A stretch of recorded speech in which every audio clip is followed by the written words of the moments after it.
Hello friends, అందరూ ఎలా ఉన్నారు? ముందుగా ఈ వీడియో కనుక నచ్చినట్లయితే లైక్ చేసి సబ్స్క్రైబ్ చేసుకోవడం అసలు మర్చిపోద్దండి. అలా చేయడం వల్ల ఇది న్యూ ఛానల్ కదా, కొంచెం సపోర్ట్ చేస్తారని మనస్ఫూర్తిగా కోరుకుంటున్నాను.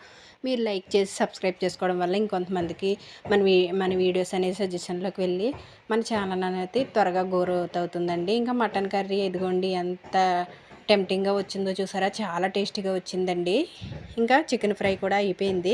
మా సైడ్ ఏంటంటే పొంగుబూర్లని వేసుకుంటామండి ఇలా నైవేద్యాలు పెట్టేటప్పుడు. ఇదిగోండి చూసారా, మటన్ అయిపోయింది. చికెన్ ఫ్రై చూసారా ఎంత బాగా వచ్చిందో. ఈ రెసిపీస్ ఏమైనా కావాలంటే కామెంట్ చేయండి, డెఫినెట్గా ఈసారి షేర్ చేసుకుంటాను. బాగుంటుందండి. ఇలా ఒకసారి చికెన్ ఫ్రై ట్రై చేసి చూడండి. అలాగే టమాటా కెచప్ వేస్తే అండి చికెన్ ఫ్రైలో ఒక్క 2 స్పూన్స్ భలే వస్తుందండి టేస్ట్ అనేది. ఇంక పొంగుపూర్లు వేయడానికి ఇదిగోండి మిక్సీ పట్టేసుకున్నాను పప్పు అనేది. ఇంకా ఆయిల్ కూడా కాగిపోయింది. ఇంకా పొంగుపూర్లు అనేవి వేయాలి.